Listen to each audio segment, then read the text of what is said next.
C'est toujours dans le Moyen-Orient que nous continuons notre escapade. À peine avoir passé la frontière irano-irakienne que déjà les checkpoints se succèdent. Bassora sera la première grande ville que nous passerons en Irak. Principal port commercial du pays, Bassora n'a que très peu ou pas de réel attrait. Juste le temps de goûter le falafel et nous repartirons le lendemain. Après quelques heures de route, c'est à Nar Khairi, dans les marais de Mésopotamie, que nous faisons un stop.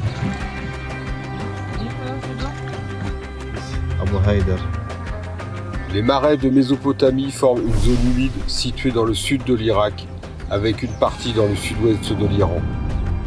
Les marais de Mésopotamie font partie intégrante des marais salés alluviales du Tigre et de l'Euphrate. C'est le plus grand écosystème de zones humides de l'Eurasie occidentale.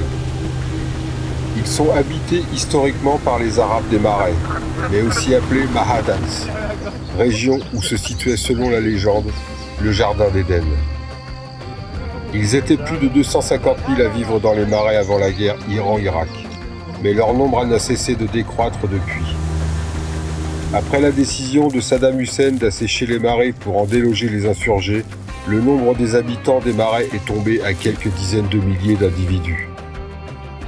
Depuis 2003, les Arabes des marais ont fait sauter les digues et ont en partie réoccupé leur ancien territoire avec l'aide du gouvernement irakien et de l'ONU. Leur mode de vie primitif, où il n'y a ni eau courante ni électricité, a valu aux Arabes des marais le mépris de beaucoup de citadins irakiens, au point que le mot Mahadan est devenu une insulte, synonyme d'arriéré ou de sauvage.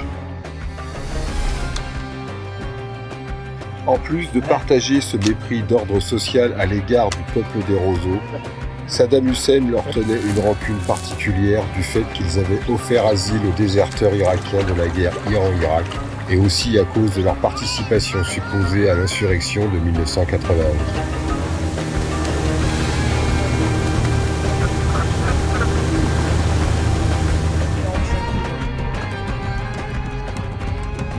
Les bivouacs en Irak sont très compliqués, et c'est à Nadjaf que nous allons nous poser quelques jours. La ville est un haut lieu de l'islam chiite, et est le centre du pouvoir politique chiite en Irak. Elle abrite notamment le mausolée d'Ali, petit-fils du prophète Mahomet. Nadjaf est le 4e lieu saint chiite derrière la Mecque, Médine, Jérusalem et devant Karbala. Nadjaf possède la plus importante nécropole du monde. Vieille de plus de 1400 ans, des millions de chiites y sont enterrés. Le cimetière de Wadi al-Salam, traduit par la vallée de la paix, est l'endroit où peuvent se faire enterrer tous les chiites du monde. Il n'y a pas que les bivouacs qui sont compliqués en Irak. Tourner des images pour une vidéo est aussi très hasardeux, voire imprudent. Interdit de filmer les femmes, les lieux de culte, les militaires, interdit de filmer les bâtiments administratifs, interdit de filmer les personnes dans la rue. Cela partout en Irak, mais surtout à Nadjaf. Bref, après toutes ces interdictions, on te propose quand même une immersion à Nadjaf, comme si tu y étais.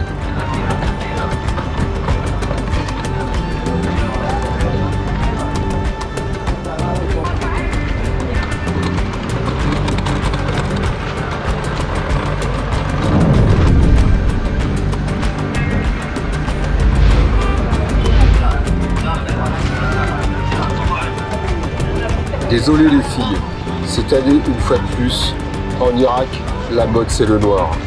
Et je crois que ça le sera encore pendant longtemps.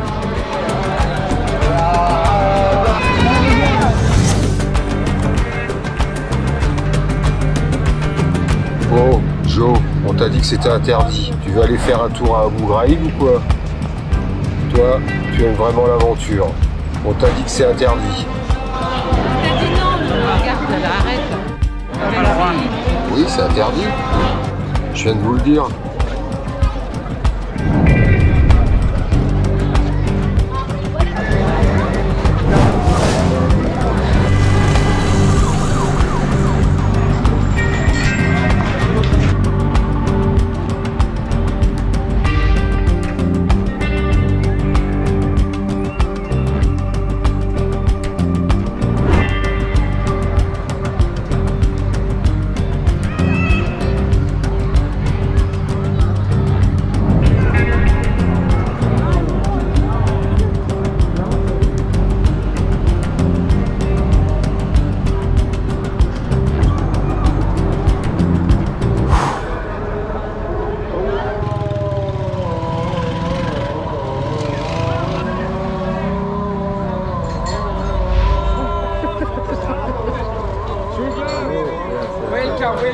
J'ai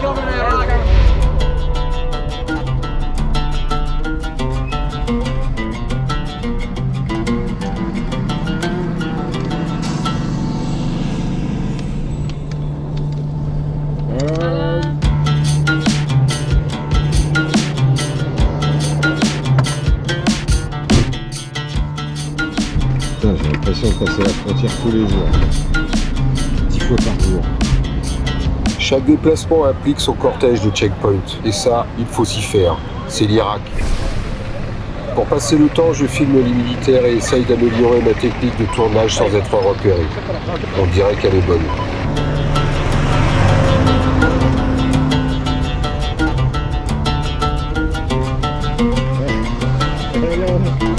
Thank you.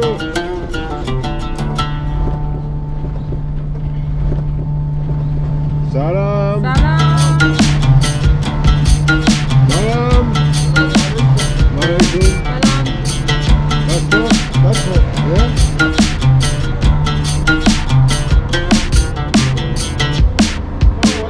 Salam alaikum.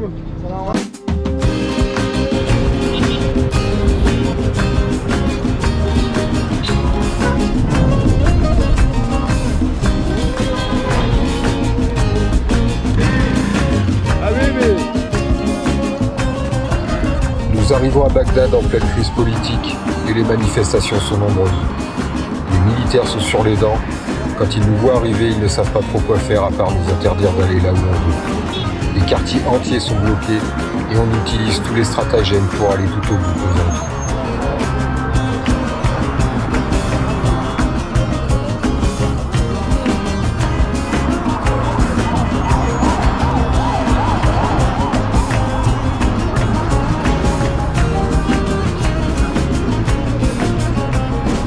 C'est sous une chaleur intense que nous arrivons enfin à Al-Shahid Monument, dédié aux martyrs du régime de Saddam Hussein. Accusé de massacre, de déplacement de population, d'exécution sommaire, Saddam Hussein a été condamné à mort pour le massacre de 148 villageois chiites au début des années 80.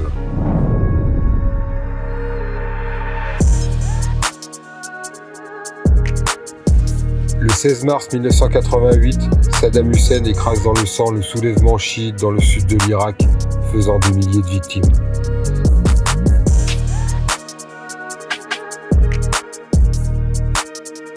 L'Irak était en guerre contre l'Iran depuis 8 ans, une guerre par procuration.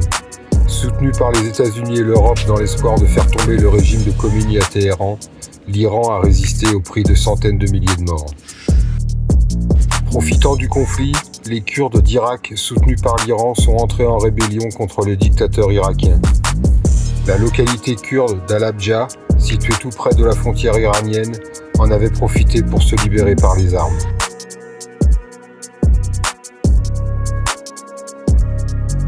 La reconquête irakienne fut terrible. Le 15 mars 1988, Al-Abja était reprise.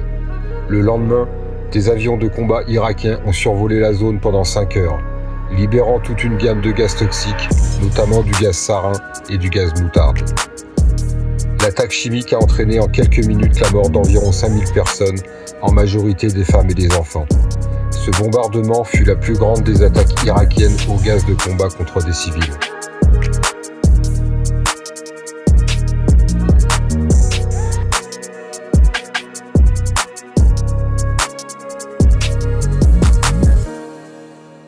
Ce mémorial, où le mal-être te prend aux tripes, ne laisse pas indifférent. Et c'est encore avec un goût amer que l'on quitte cet endroit pesant. Encore une visite où tu n'en ressors pas indemne.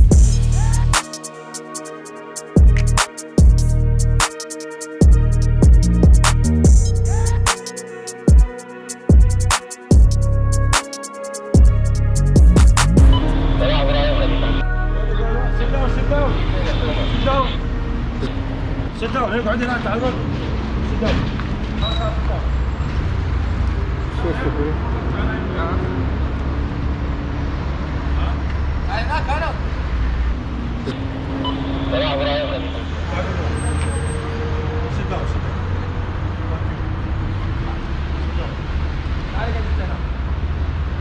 Les militaires sont à cran et ils ne souhaitent pas nous voir traînasser. On est vite réprimandés. On lui avait bien dit à Joe de ne pas filmer ou de faire des photos. Filmer des militaires, c'est interdit. Ils resteront là, au piquet, sous cette chaleur insoutenable. Heureusement, une fontaine à eau leur permettra de patienter.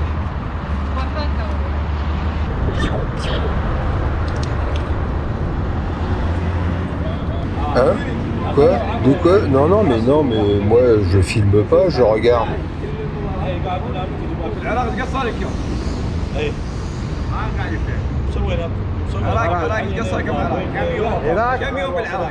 Irak. Parce qu'il y avait des manifestations et les militaires nous ont interdit d'y aller. On a passé combien de checkpoints? On a passé 5 checkpoints. Ouais. Avec Avec plus passeport. de 10 arrestations policières. Putain, il y en a partout. Hein. Ah voilà.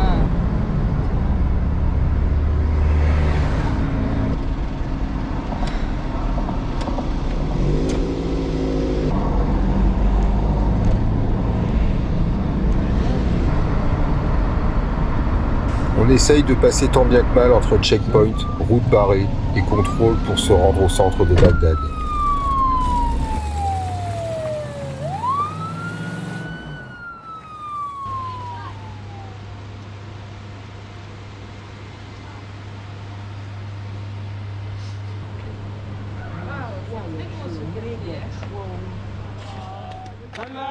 On fait connaissance avec les quelques commerçants dans cette rue habituellement très animée.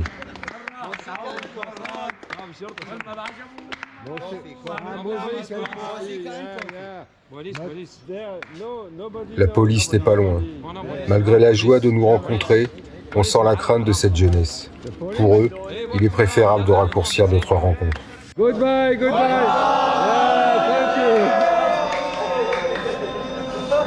Thank you guys, shukran.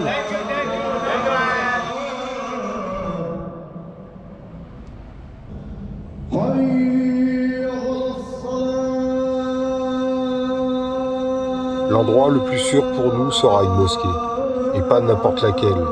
C'est la mosquée Abu Hanifa, la plus importante mosquée sunnite de Bagdad.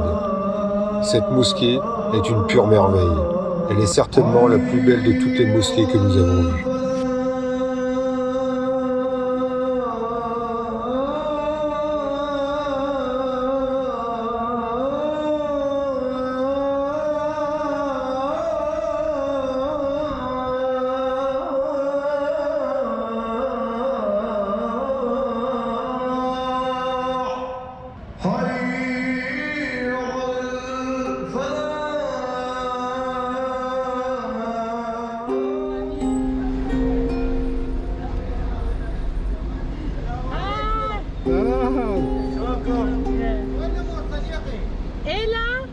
Ella, visit Ella, Baghdad. Yes, I want to show me your passport. Yeah.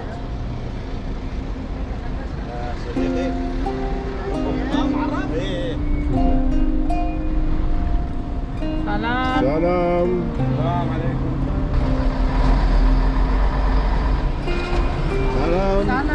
Nous repartons de Bagdad, où l'atmosphère n'est pas des plus réjouissantes, et prenons la direction de Halila, à une centaine de kilomètres au sud de Bagdad. Les checkpoints font maintenant partie du décor, et on ne compte plus les contrôles qui sont toujours d'une durée aléatoire.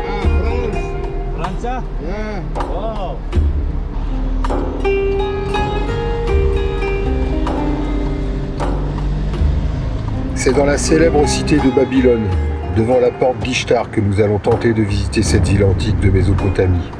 Elle connaît son apogée au VIe siècle avant Jésus-Christ sous le règne de Nabuchodonosor II. Il s'agit à cette époque d'une des plus vastes cités au monde.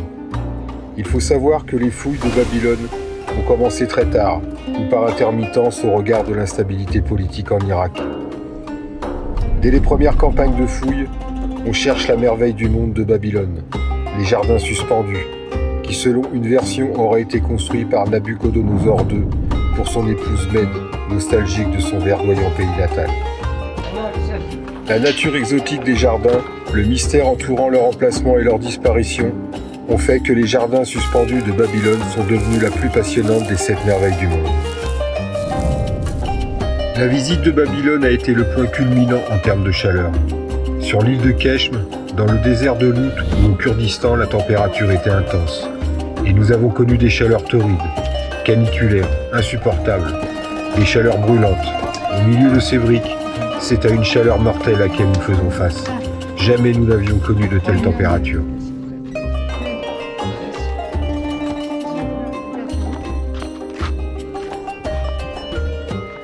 Ça va, Loulou? Ouais. Ce qu'il y a, c'est que là, maintenant, il faut traverser tout le labyrinthe. Non, Si. non. Et en fait, il nous a dit, le guide, qu'il nous laisse à l'entrée. Et c'est à nous de retrouver la sortie de l'autre côté.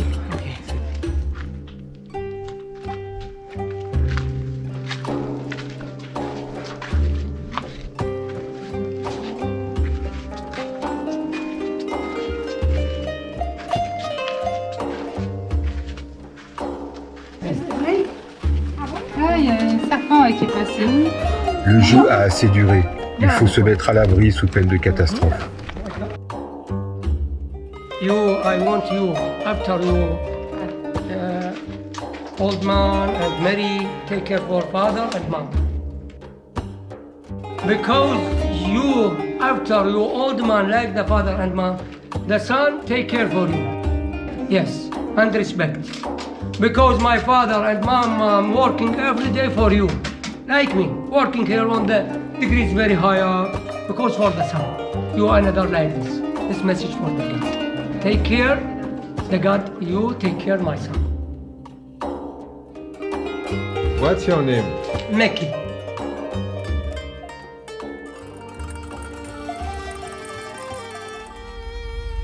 Non loin de là se trouve la cabane de Saddam Hussein, où une réception y est organisée. Nous sommes très nombreux à attendre l'entrée des eaux. Elle arrive telle une star sortant de la lumière. Ah bah non, il n'y a personne pour l'accueillir, à part nous. Mais peu importe, attardons-nous plutôt sur l'intérieur de la résidence d'été de Saddam. Une demeure à la déco très originale et contemporaine signée par l'excellent et non moins talentueux Ahmed, décorateur irakien que tout le monde s'arrache. La hauteur sous plafond de cette demeure fait tourner la tête. Les vastes pièces, desservies par un long couloir où Ahmed a pu exprimer tout son talent d'artiste, est une véritable œuvre d'art.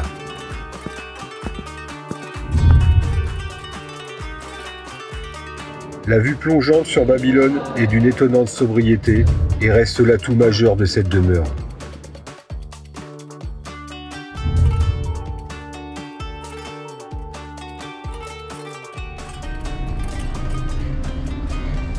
Bon, trêve de plaisanterie. Nous avons appris que Saddam avait fait des études de droit. Tant d'années d'études à se consacrer au droit pour ensuite faire tout le reste de travers, cela relève de l'indicible. La bêtise humaine est sûrement la seule chose qui donne une idée de l'infini extrême. Les checkpoints sont toujours là. On en a passé tellement qu'on a l'impression de reconnaître les militaires. Mais ils sont de plus en plus pesants. Et la durée des arrêts est plus longue. Salam alaikum. Salam alaikum.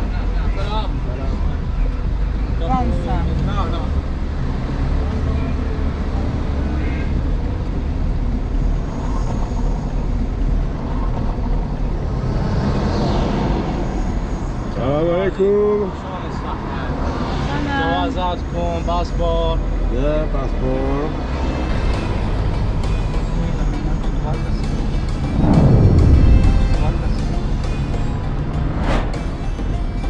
Nous arrivons quand même à Karbala. L'atmosphère y est étrange. Les chiites la considèrent comme leur cinquième lieu saint, après la Mecque, Médine, Jérusalem et Nadjaf. Karbala, qui étymologiquement signifie terre de la souffrance et du croisement des sabres, a été le théâtre d'une bataille mémorable. La bataille de Karbala opposait la puissante armée de Yazid, le deuxième calife, au groupe des 72 partisans qui entouraient Youssef, le fils d'Ali et petit-fils du prophète Mahomet. Cette bataille est commémorée chaque année par les chiites.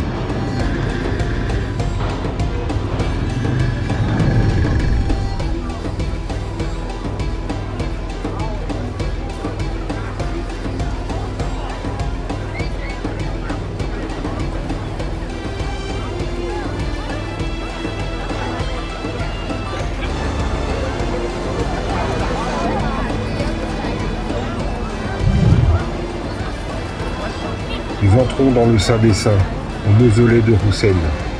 Bien évidemment, l'interdiction de filmer est absolue. C'est dans ce mausolée que nous avons vu la pratique du tadbir.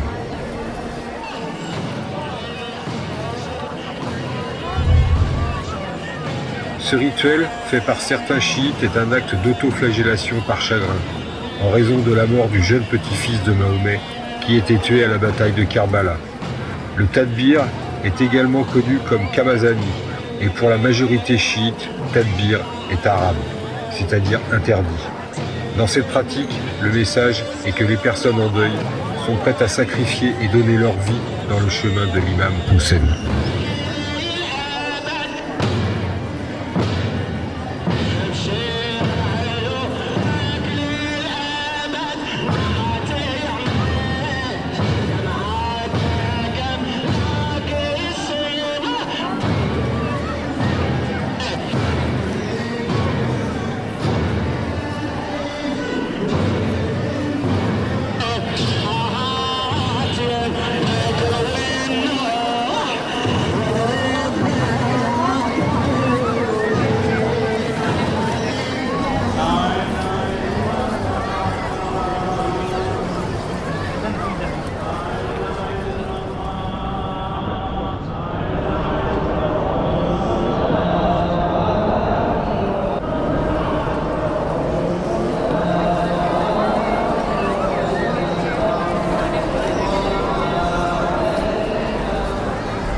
Ah mais c'est le copain qui a fait la photo hier.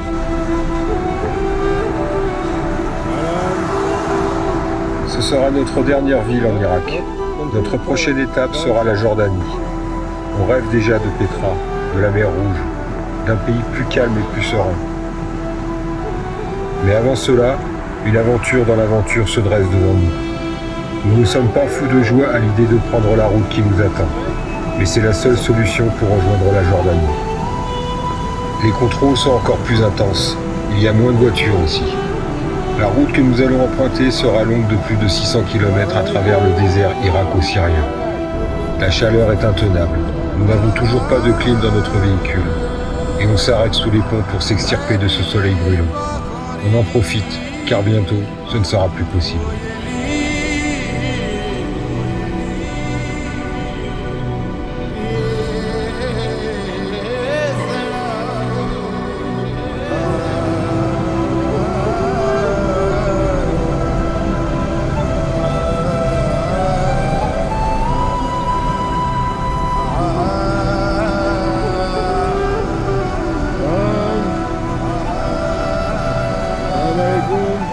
Après plusieurs heures de route, ce checkpoint sera le dernier avant le grand saut dans le vide. Au-delà, ce sera de longer la frontière syrienne pendant des heures.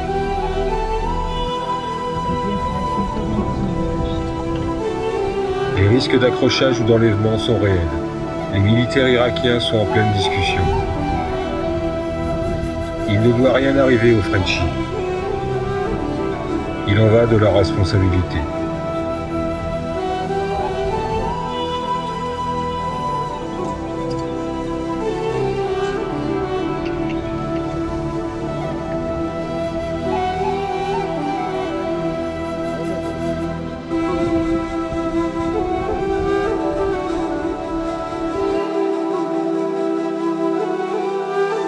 Les téléphones satellites marchent à plein régime et ils nous proposent une escorte.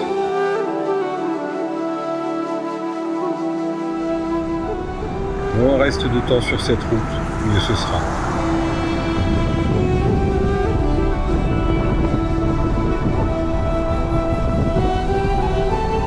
On roule à tombeau ouvert, on risque de finir comme ces carcasses de camions et de voitures.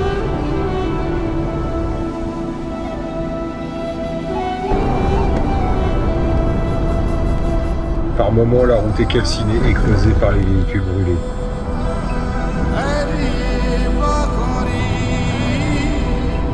Des appels de phare aux blindés postés sur le bord de la route pour dire que tout est ok et on trace pied au plancher.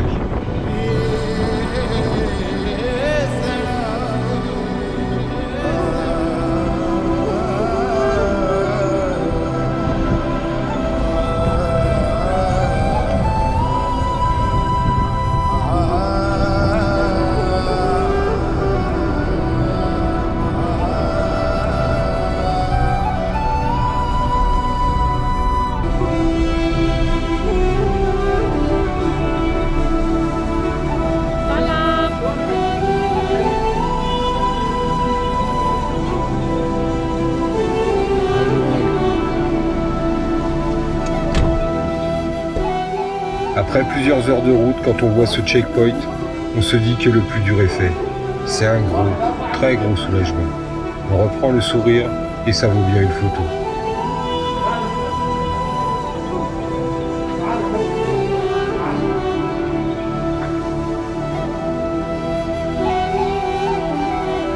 On se laisse un petit répit, histoire de savourer encore une fois l'interdiction de filmer, et on repart. La route se poursuit, les blindés sont moins espacés et on est rassuré. Au loin, on voit cette frontière irako-jordanienne qui nous paraissait inaccessible.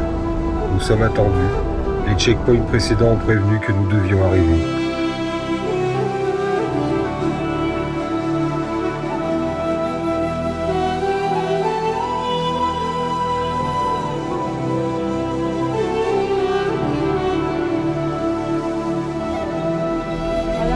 On est regardé comme si on revenait d'outre-tombe ou que l'on revenait de la Lune.